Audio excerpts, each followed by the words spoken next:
Series বাঁচাতে সন্ধ্যায় দ্বিতীয় টি-20তে ওয়েস্ট ইন্ডিজের মুখোমুখি হবে বাংলাদেশ। একাদশে একাধিক পরিবর্তনের আভাস। জাকেরের সঙ্গে ফিরতে পারেন মেহেদী ও শরীফুল। বিপিএল ফিক্সিং ইস্যুতে 900 পৃষ্ঠার চূড়ান্ত রিপোর্ট জমা তদন্ত কমিটির। স্বচ্ছতা ইস্যুতে কোনো ছাড় নয়, প্রকাশ করা হবে না জড়িতদের নাম।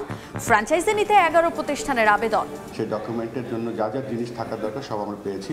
কোনো মিডিয়া বা পাবলিক কোনো কারণ নাম আসবে না। ইভেনচুয়ালি সে যখন খেলতে পারবে না, আপনারা বুঝবেন, সবাই বুঝবে। এশিয়ান কাপের মূল পর্ব নিশ্চিত করে ক্রীড়া উপদেষ্টার প্রতিশ্রুত 50 লাখ টাকা বুঝে পেল নারী ফুটবল দল। পুরস্কৃত করা হলো যুব এশিয়া কাপ হকিতে ব্রোঞ্জ জেতা নারী খেলোয়াড়দের।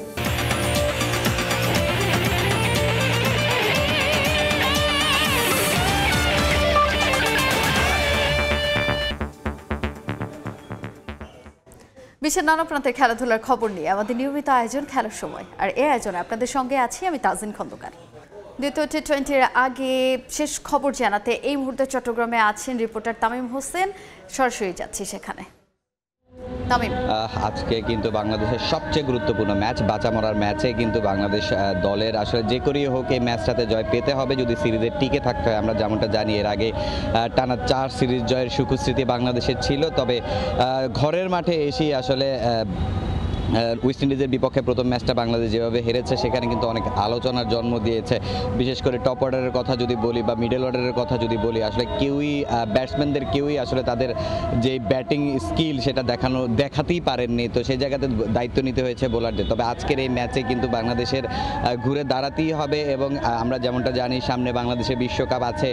এই যে ম্যাচগুলো রয়েছে এগুলোই কিন্তু বাংলাদেশের প্রস্তুতির সবচেয়ে বড় মঞ্চ। তো এখানে ব্যাটারদের দায়িত্ব নিতে হবে এবং ব্যাটারদের আসলে তাদের যে ফর্মটা ফিরিয়ে আনতে হবে। আমরা জানি যে আমরা যতটুকু জানতে পেরেছি যে এই ম্যাচের একাদশে কিন্তু বেশ কয়েকটি পরিবর্তন আসবে। আমরা জানি যে শামীম পাটোয়ারি লাস্ট ইনিংসে যেভাবে আউট হয়েছেন তাকে নিয়ে কিন্তু অনেক আলোচনার জন্ম হয়েছে। তবে সেই ক্ষেত্রে বলা যায় যে আসলে আজকে শামীম পাটোয়ারিকে একাদশে নাও রাখা হতে পারে। এছাড়া যদি আমরা বলতে চাই যে পেস ডিপার্টমেন্টেও কিন্তু পরিবর্তন আসবে। তাসকিন আহমেদকে এভাবেই সবসময় এভাবে এক ম্যাচ বিরতি দিয়েই কিন্তু খেলানো হয় তার ওয়ার্ক রেট বিবেচনায়। এছাড়া আমরা যদি বলি মুস্তাফিজের ক্ষেত্রে হয়তো বা আজকে মুস্তাফিজকে রেস্ট দেওয়া হতে পারে, কেননা ওয়েস্ট ইন্ডিজ একদম আফগানিস্তান সিরিজ বা আপনার ওয়েস্ট ইন্ডিজের বিপক্ষে 3টি ওয়ানডে, এরপরে ঘরের মাঠে এসে এখানে প্রথম টি-20 খেলেছেন। তো এতগুলো ম্যাচ টানা খেলার মধ্যে আছেন তিনি, সেক্ষেত্রে হয়তো বা আজকের ম্যাচে তাকে রেস্ট দেওয়া হতে পারে। এছাড়া শরীফুল ইসলামের সেক্ষেত্রে শরীফুল ইসলাম দলে ফিরতে পারেন। তবে যত যাই হোক বা যত পরিবর্তনই হোক বাংলাদেশের সামনে সবচেয়ে গুরুত্বপূর্ণ যেটা হলো এই ম্যাচে জয় পেতেই হবে। আমরা দেখেছি যে সাগরিকায় দর্শক খরাটা কেটেছে। এখানে কিন্তু প্রথম দিনে টিকিট বিক্রি থেকে 35 লাখ টাকা বিসিবির আয় হয়েছে। তো দর্শকদের যদি আবারও মাঠে ধরে রাখতে হয় বাংলাদেশকে এই ম্যাচটা জিততে হবে এবং ম্যাচ জিতে এবং তাদের আত্মবিশ্বাসটা বাড়াতে হবে। আমরা জানি যে টি-20 বিশ্বকাপ বাংলাদেশের আত্মবিশ্বাস বাড়ানোর মঞ্চ এগুলো, কারণ টি-20 ফরম্যাটে কিন্তু বাংলাদেশ সাম্প্রতিক যেভাবে খেলেছিল এই ফর্মটা কিন্তু বাংলাদেশের এই ফরম্যাটে একটা বড় স্বপ্ন দেখাচ্ছিল। তো সেই জায়গা থেকে প্রথম ম্যাচে এসে এভাবে হার, এটা অবশ্যই বাংলাদেশের জন্য একটা খারাপ সংবাদ। কিন্তু বাংলাদেশের ঘুরে দাঁড়ানোর অ্যাবিলিটি আছে। শামীম পাটোয়ারি ছন্দে নেই, শামীম পাটোয়ারির জায়গায় আজকে জাকির আলী ঢুকবেন এবং আশা করা যায় যে আসলে বাংলাদেশ আজকে জয় পাবে। তো চট্টগ্রাম থেকে বাংলাদেশ এবং ওয়েস্ট ইন্ডিজের দ্বিতীয় টি-20 নিয়ে এই ছিল আমার কাছে সবশেষ তথ্য। দ্বিতীয় টি-20-র আগে দু দলের সবশেষ খবর জানাতে চট্টগ্রাম থেকে আমাদের সঙ্গে সরাসরি যুক্ত হয়েছিলেন সহকর্মী তামিম হোসেন। 9 মাস পর বিসিবির ফিক্সিং তদন্তের চূড়ান্ত প্রতিবেদন হাতে পেল বিসিবি। তবে এখনই নাম প্রকাশ না করে অভিযুক্তদের ক্রিকেট থেকে একঘরে করতে চায় বোর্ড। নতুন আসরকে সামনে রেখে 11 প্রতিষ্ঠান আগ্রহ প্রকাশ করেছে দল নিতে। বৃহস্পতিবার আগ্রহীদের সাক্ষাৎকার। অংশ নিচ্ছে না ডিফেন্ডিং চ্যাম্পিয়ন ফরচুন বরিশাল। বিপিএলের ফ্র্যাঞ্চাইজি দিতে এবার বেশ কিছু কঠোর পদক্ষেপ নিয়েছে বাংলাদেশ ক্রিকেট বোর্ড। এখন থেকে পরিবর্তন করা যাবে না ফ্র্যাঞ্চাইজির নাম। 9 মাসের অপেক্ষা শেষে বিপিএলে ফিক্সিং তদন্তের চূড়ান্ত প্রতিবেদন বুঝে পেল বিসিবি। 900 পাতার প্রতিবেদন, অভিযুক্তদের নাম প্রকাশের এখতিয়ার নেই ক্রিকেট বোর্ডের, তবে তাদের একঘরে করে রাখা হবে দেশের সব ধরনের ক্রিকেট থেকে। ক্রিকেটকে কতটুকু আমরা প্রোটেক্ট করতে পারি সেই ডকুমেন্টের জন্য যা যা জিনিস থাকার দরকার সব আমরা পেয়েছি। So we will be working very hard on this. Further কমিটিটা ওরা চার্জ ফ্রেম করলে সেটা ইন্টারনালি কমিউনিকেট করা হবে। কোনো মিডিয়া বা পাবলিক কোনো কারণ নাম আসবে না, বাট মেবি এটা ওই ইন্ডিভিজুয়াল জানবে। ইভেনচুয়ালি সে যখন খেলতে পারবে না, আপনারাও বুঝবেন, সবাই বুঝবে। নতুন আসরে থাকছে না ম্যাচ গড়াপেটায় জড়িতরা, থাকছে না ডিফেন্ডিং চ্যাম্পিয়ন ফরচুন বরিশালও। শুধু সামনের আসর নয়, 5 মৌসুমের জন্য এই ফ্র্যাঞ্চাইজিকে আর দেখার সুযোগ নেই বিপিএলে। নতুন চুক্তিতে দল নিতে আগ্রহী 11 প্রতিষ্ঠান, যাদের কাছ থেকে এরই মধ্যে ফ্র্যাঞ্চাইজি ফি বাবদ 2 কোটি টাকা জমা নিয়েছে বিসিবি। এছাড়া 5 মৌসুমের জন্য দিতে হবে 10 কোটি টাকার ব্যাংক গ্যারান্টি। তা না পারলে বাজেয়াপ্ত হবে ওই 2 কোটি টাকা। যদিও এখানেই শেষ নয়, ফ্র্যাঞ্চাইজি দিতে এরপরেও কয়েক দফায় হবে যাচাই বাছাই। কালকে পর্যালোচনা করব তাদের যে ইনস্ট্রুমেন্টগুলো এসছে সেগুলো নিয়ে, এবং ডে আফটার টুমরো 30 তারিখে আমরা তাদেরকে ইন্ডিভিজুয়াল ইন্টারভিউ করার জন্য আমরা ডাকবো। এলাকা ভিত্তিক ফ্যান বেস তৈরি করতে এখন থেকে আর দলের নাম পরিবর্তনের সুযোগ থাকছে না ফ্র্যাঞ্চাইজি মালিকদের কাছে। অনেকে অনেক নামে টিম চেয়েছেন, যেমন আপনি বললেন ফরচুন বরিশাল, এখানে উনি আরেক নামে চেয়েছেন। এই নামগুলি বোর্ড ঠিক করে দিবে এবং বোর্ড এটাকে আমরা ট্রেডমার্ক করে নিব। এই নাম আর কেউ চাইলেই চেঞ্জ করতে পারবে না। 3 বছরের চুক্তি হবে আইএমজির সাথে, এবারের বিপিএলে 2 মাসের চুক্তি। এছাড়া কনফ্লিক্ট অফ ইন্টারেস্ট ঠেকাতে গভর্নিং কাউন্সিলে থাকা কোনো বোর্ড পরিচালক কিংবা কর্তার যুক্ত হবার সুযোগ নেই কোনো দলের সঙ্গে। কে কোন দলের সাথে যুক্ত, ডিরেক্টলি অর ইনডিরেক্টলি, সেটা যদি আমাদের গভর্নিং কাউন্সিলের কেউ থাকে, he have to resign from this. Sabbir Mithun, Somoy Sangbad, Dhaka. চট্টগ্রামে কেটেছে দর্শক খরা। বাংলাদেশ ওয়েস্ট ইন্ডিজ প্রথম টি20তে মাঠে উপস্থিত হয় 18,000 দর্শক। টিকিট বিক্রি থেকে বোর্ডের আয় প্রায় 35 লাখ টাকা, জানিয়েছেন বিসিবি পরিচালক ও টুর্নামেন্ট কমিটির চেয়ারম্যান আহসান ইকবাল। এদিকে চট্টগ্রাম বিভাগে ক্রিকেটের উন্নয়নে নানা পদক্ষেপ হাতে নিয়েছেন এই পরিচালক। পার্বত্য অঞ্চল, বিশেষ করে বান্দরবান, খাগড়াছড়িতেও ক্রিকেটের প্রসার বাড়াতে চান তিনি। দ্রুতই চট্টগ্রামে পুনরায় লিগ চালু করা হবে বলে জানান তিনি। চট্টগ্রাম থেকে আশরাফুল আলমের ক্যামেরায় বিস্তারিত তামিম হোসেনের রিপোর্টার। চট্টগ্রামে এসে প্রাণ ফিরে পেল ক্রিকেট, যেখানে মিরপুরের গ্যালারি ছিল প্রায় শূন্য, সাগরিকার চিত্রটা একেবারে ভিন্ন। কানায় কানায় পূর্ণ পুরো স্টেডিয়াম, মাঠের খেলায় ফলাফল যেমনই হোক, টিকিট বিক্রিতে পোয়াবারও বিসিবির। প্রায় 1.5 বছর পর বন্দর নগরীতে টাইগারদের টি20 ম্যাচ, সঙ্গে ছিল টানা 4 সিরিজ জয়ের সুখস্মৃতি। স্বাভাবিকভাবেই দর্শক আগ্রহ ছিল তুঙ্গে, যার প্রতিফলন দেখা গেছে গ্যালারিতে। আমরা দুপুরেই 2:30-3টায় জানতাম যে ফুলি সোল্ড আউট। চিটং মাঠে সবসময় দর্শক হয় এবং আমি নিজে পার্সোনালি বলি যে বাংলাদেশের হান্টিং গ্রাউন্ড চিটগং। শুধু আন্তর্জাতিক ম্যাচ নয়, চট্টলার ঘরোয়া লিগেও একটা সময় দেখা যেত গ্যালারি ভর্তি দর্শক। মানের বিচারে ঢাকা লিগের পরেই ছিল এই লিগের স্থান। একটা সময় এখানে খেলেছেন অনেক তারকা ক্রিকেটার, তবে সেই চট্টলায় এখন নেই লিগের ধারাবাহিকতা। সবশেষ বছরে হয়নি কোনো খেলা। মাঠে খেলা ফেরাতে কাজ করছেন বিসিবির নবনির্বাচিত পরিচালক। ডিস্ট্রিক্ট লেভেল থেকে টিমগুলা ওরা লিগ খেললো, ওরা যার যার ডিস্ট্রিক্টে ও টিম নিয়ে আসলো।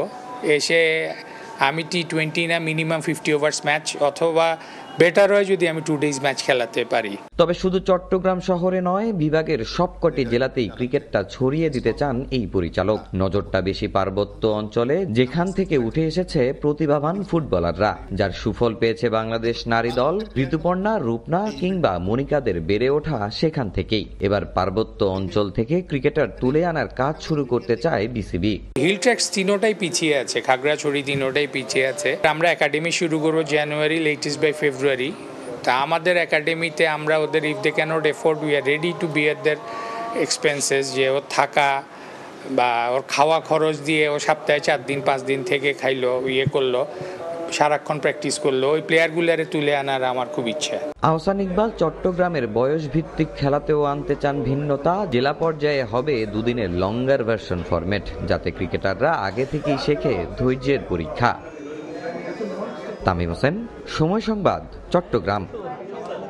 সাগরিকটার নেট ভাগ্য বদলে দিয়েছে রাকিব উদ্দিনের। চট্টলার নেট বোলারকে সিপিএলে খেলানোর আশ্বাস দিয়েছেন Caribbean head coach Darren Sami. বয়সভিত্তিক কিংবা ঢাকার কোনো ক্লাবে না খেলার রকিব এই সুযোগটা কাজে লাগানোর অপেক্ষায় আছে।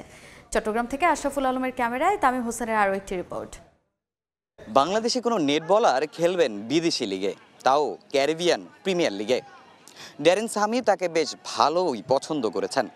জি, ঠিক ধরেছেন, বলছিলাম বাংলাদেশি মিস্ট্রি স্পিনার রকিব উদ্দিনের কথা। ড্যারেন সামি আপনার সাথে কথা বলেছেন, আমরা দেখেছি।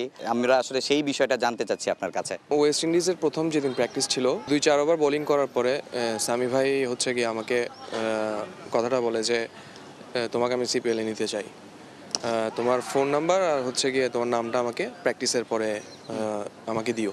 রকিবকে ড্যারিয়ান সামির এতটা পছন্দ করার কারণও আছে অনেক। ক্যারিবিয়ান ব্যাটারদের নেটে রীতিমতো নাচিয়েছেন এই স্পিনার। ক্যারম কুইকার দুসরা ডেলিভারি দেখিয়ে মন জয় করেছেন ক্যারিবিয়ান মাস্টার মাইন্ডের। তবে অবাক করা বিষয়, এই বোলার খেলেননি বয়স ভিত্তিকের কোনো পর্যায়ে, খেলেননি ঢাকার কোনো লিগে, চট্টগ্রামেও লিগ নেই প্রায় 1.5 বছর ধরে। তারপরও কিভাবে এই কৌশল রপ্ত করলেন তিনি? সবসময় স্বপ্ন চিন্তা করতাম যে আমি একটা পর্যায়ে গিয়ে বাংলাদেশের জার্সি গায়ে বাংলাদেশকে রিপ্রেজেন্ট করব। সো আমি প্র্যাকটিসে সবসময় চেষ্টা করতাম যে আমার স্কিল নিয়ে কাজ করার জন্য, সাথে আমার কোচও আমার সাথে কাজ করতো। যাত্রা ছিল হচ্ছে ফাস্ট বোলিং দিয়ে। একদিন নেটে ক্যারাম বলটা ট্যাপ টেনিস বল দিয়ে ক্যারাম বলটা প্র্যাকটিস করতেছিলাম। তো আমার কোচ উনি আমাকে বললো যে তুমি তাহলে পেস বোলিংটা ক্যান্সেল করো, তুমি স্পিন আজকে থেকে স্পিন স্টার্ট করো। এই রকিব এখন অনেক আলোচিত, ঢাকা লিগে খেলার জন্য এসেছে ডাক। তবে একটা সময় এই বোলারই হতাশায় ছেড়ে দিয়েছিলেন ক্রিকেট। আমি যখন ক্রিকেট শুরু করি তার 1 বছর পরে আমার বাবা মারা যায়। আমি পরিবারের একটাই ছেলে, আমার বোন আছে। তো ওই ক্ষেত্রে অনেকটা পিছুটান আসছে আমার জন্য। তো পিছুটান আসার ক্ষেত্রে আমি কিছুদিন ক্রিকেটের থেকে পিছিয়েছিলাম। রকিবকে প্রথম দেখায় নাসির ভেবে ভুল করবেন অনেকে, বিষয়টা বেশ উপভোগ করেন তিনি। আমাকে নাকি দেখতে নাসির হোসেনের মতো লাগে। মিস্ট্রি এই স্পিনারের চোখে এখন কেবল লাল সবুজের জার্সি। তামিম হোসেন, সময় সংবাদ, চট্টগ্রাম। প্রথমবারের মতো এশিয়ান কাপে জায়গা করে নেয়ায় যুব ও ক্রীড়া উপদেষ্টার আর্থিক পুরস্কার পেলেন বাংলাদেশ নারী দলের ফুটবলাররা। একই সঙ্গে পুরস্কৃত করা হয়েছে অনূর্ধ্ব-18 যুব এশিয়া কাপ হকিতে ব্রোঞ্জ জেতা নারী খেলোয়াড়দের। এশিয়ান কাপ খেলার জন্য নারী দলকে 50 লাখ টাকার অর্থ পুরস্কার দেওয়া হয়। প্রত্যেক ফুটবলার পান 1,62,240 টাকা করে, আর অনূর্ধ্ব-18 হকি দলকে দেওয়া হয় 21 লাখ টাকা। সামনের দিনে এই পুরস্কার খেলোয়াড়দের আরও অনুপ্রাণিত করবে বলে প্রত্যাশা এনএসসির। এদিকে এশিয়ান কাপ নিশ্চিত করার জন্য ক্রীড়া উপদেষ্টা ফুটবলারদের পুরস্কৃত করলেও এখনও সাফ জয়ের জন্য বাফুফে প্রতিশ্রুত 1.5 কোটি টাকা পাননি ফুটবলাররা। এই টাকা বাফুফে দ্রুতই পরিশোধ করে দেবে বলে প্রত্যাশা অধিনায়ক আফিদা খন্দকারের।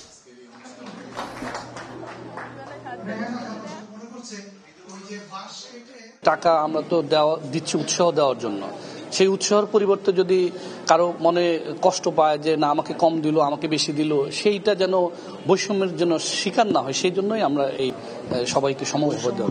ধন্যবাদ জানাবো আমাদের মাননীয় প্রধান উপদেষ্টা মহোদয়, তারপরে হচ্ছে ক্রীড়া উপদেষ্টা মহোদয় এবং এনএসসিকে ধন্যবাদ জানাবো। তারা এত সুন্দর একটা আয়োজন করছে, আর হচ্ছে এটা আমাদেরকে অনেক অনুপ্রাণিত করবে অস্ট্রেলিয়াতে খেলতে যাওয়ার জন্য, কারণ আমরা দেশের জন্য সফলতা আনছি, দেশও আমাদেরকে সাপোর্ট করছে। আমরা ভবিষ্যতে চাবো দেশকে যেন আরো একটা ভালো একটা রেজাল্ট দিতে পারি, আর সেই উদ্দেশ্যে আমরা এখনো প্র্যাকটিস চালিয়ে যাচ্ছি। ক্রিকেটে ভারতের অনৈতিক সুবিধা আদায়ের বিষয়ে বোমা ফাটালেন সাবেক ম্যাচ রেফারি ক্রিস ব্রড। ইংল্যান্ডের সাবেক তারকা পেসার স্টুয়ার্ট ব্রডের বাবা এক সাক্ষাৎকারে জানান, স্লো ওভার রেটের পরও শাস্তি দেওয়া হয়নি ভারতকে। ওপর মহলের ফোনে আর্থিক জরিমানা করা থেকে বিরত থাকতে বাধ্য হয়েছিলেন ক্রিস ব্রড। ক্রিকেটে ভারতের বাড়তি সুবিধা পাওয়ার বিষয়টি কারও অজানা নয়। সবচেয়ে ধনী বোর্ড হিসেবে অনৈতিক সুবিধাও প্রাপ্য বলে দাবি করে অনেকে। কেবল বিসিসিআই এর চাওয়াতে বদলে যায় কত নিয়ম। আইসিসি এসিসি ইভেন্টে ভারতের স্বেচ্ছাচারিতায় বাড়তি ঝামেলা মাথায় নিতে হয় অন্য দলগুলোকে। কেউ কেউ বলেন ক্রিকেটের মাফিয়া হলো ইন্ডিয়া। এবার তাদের বিরুদ্ধে গুরুতর অভিযোগ তুললেন ইংল্যান্ডের সাবেক ম্যাচ রেফারি। ভারতকে টুর্নামেন্টে টিকিয়ে রাখার বাসনায় সম্প্রচার প্রতিষ্ঠান, স্পন্সর, সব মহলের যে চাপ থাকে তা লোকমুখে শোনা যেত। বেটিং ফিক্সিং এর অন্ধকার জগতের হাব প্রতিবেশী দেশটি। যে কোনো দেশে জুয়ার চেইন ধরে এগোলে ভারতীয় চক্রের সম্পৃক্ততা খুঁজে পাওয়া যায়। সবকিছু জেনেও মুখে কুলু পেটে থাকে আইসিসি। আর জয় শাহ চেয়ারম্যান হওয়ার পর থেকে ইন্টারন্যাশনাল ক্রিকেট কাউন্সিল যেন বিসিসিআই এর হাতের পুতুল। ইন্ডিয়াকে ফেভার করার বিষয়ে আম্পায়ারদের কাছে যে নির্দেশনা থাকে তা এতদিন ছিল গুঞ্জন, এবার এর সত্যতাও পাওয়া গেল। সাবেক English match referee Chris Broad একটা বোমাই ফাটিয়েছেন।